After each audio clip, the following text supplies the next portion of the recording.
L'immobilier simplifié avec Patrick Lapalme.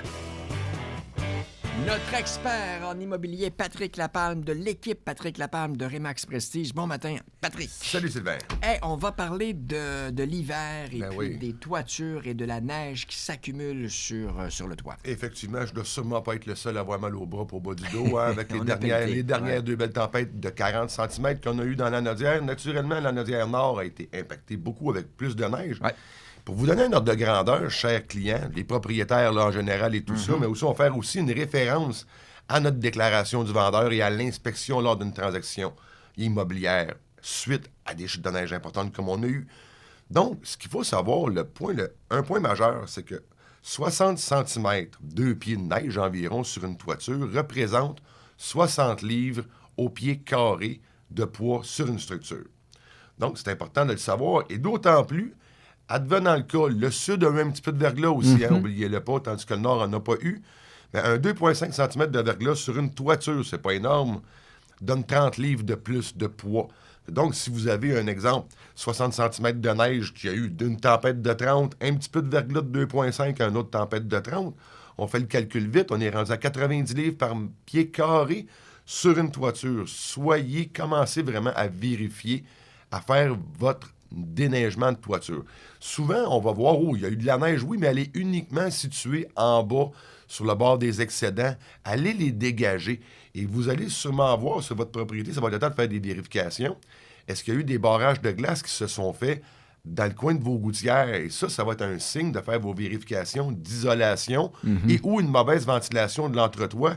Et cette section-là, dégagez aussi surtout la neige parce que vous pouvez avoir un barrage de glace qui va se former avec des redoux qui pourraient arriver ou un verglas qui va arriver parce qu'on va commencer à avoir des changements. Là. Ouais. C'est normal, on en parle. Il y a des spécialistes aussi qui le font, hein, ben, si on n'est pas et- certain de vouloir monter sur la couverture. Là, ça peut être Effectivement, dangereux. il y a des spécialistes qui sont là, mais assurez-vous que ces spécialistes-là ont une preuve d'assurance parce que quand ils vont monter sur votre toit, en cas qu'ils tombent en bas, mais en cas qu'ils endommagent votre toiture aussi, soyez assurés que ces spécialistes-là ont des assurances et aussi peuvent faire partie d'une licence d'entrepreneur aussi. Et il y a aussi les normes de la CNESST qui vont vous donner les façons de faire pour vous ou un entrepreneur. Ça va vraiment être bien encadré.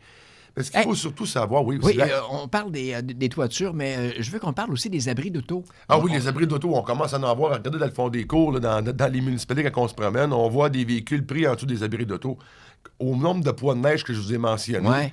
votre abri d'auto ne le supportera pas. Elle va s'écraser sur votre véhicule, donc là, vous allez faire des réclamations aux assurances, votre tempo va être totalement détruit. Donc, regardez le tout, puis faites vos entretiens aussi. C'est plate, c'est difficile, c'est lourd.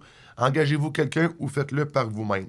Mais ce qui va être vraiment important, chers clients, quand que dans votre propriété, vous allez voir la présence, naturellement, qu'on mentionne de plus de 2 pieds de neige ou 60 cm de neige, apparition de glace en pourtour là, de votre toiture, apparition de fissures dans les murs. Ça, les fissures dans les murs, là, quand ça va commencer à apparaître, là, parce que vous avez du poids qui va être vraiment en haut, de regarder vraiment l'ensemble. Et si c'est des fissures que vous voyez, le printemps, elle se referme et l'hiver, elle se réouvre.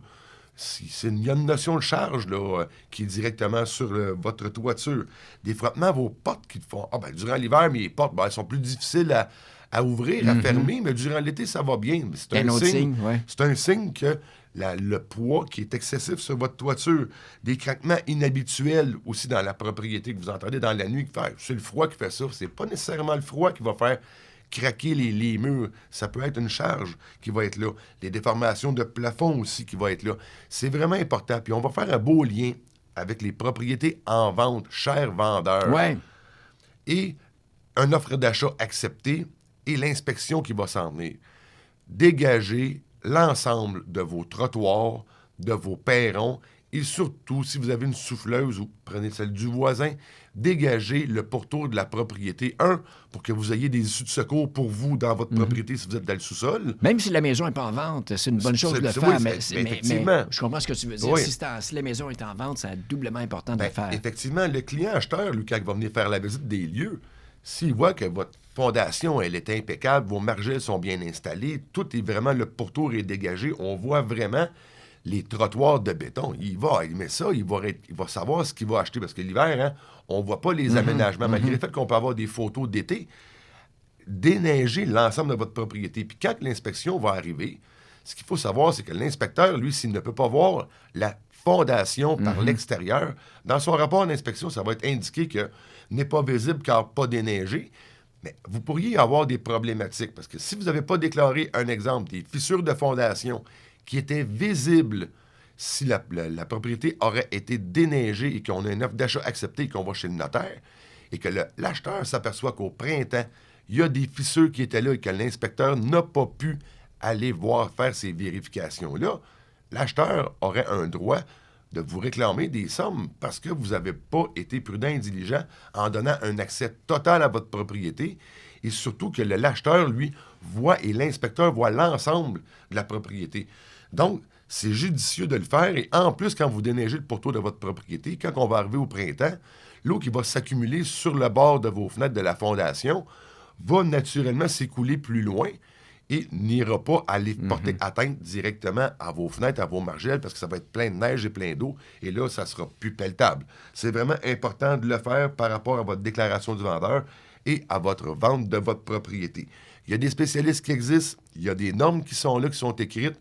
N'hésitez pas, si vous avez des questions, vous pouvez me contacter, ça va me faire plaisir de vous répondre, mais assurez-vous que si vous avez tous les signes qui sont là, allez jeter un petit coup d'œil à l'extérieur, et aussi un autre fait, les propriétaires de toitures à toit plat sont beaucoup moins résistantes que les toitures à plat pentus. On comprend pourquoi la charge n'est pas répartie de la même façon.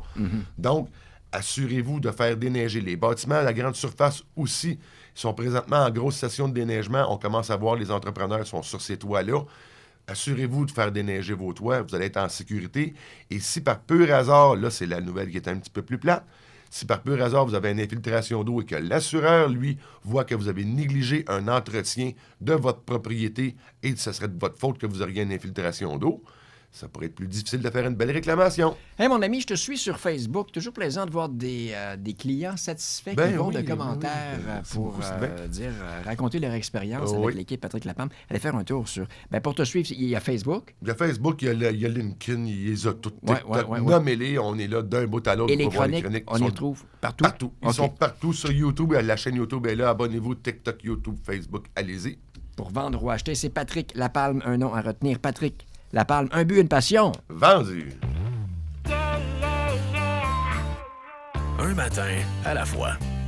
Vous écoutez les 100 000 matins. 100 000 matins. 103.5.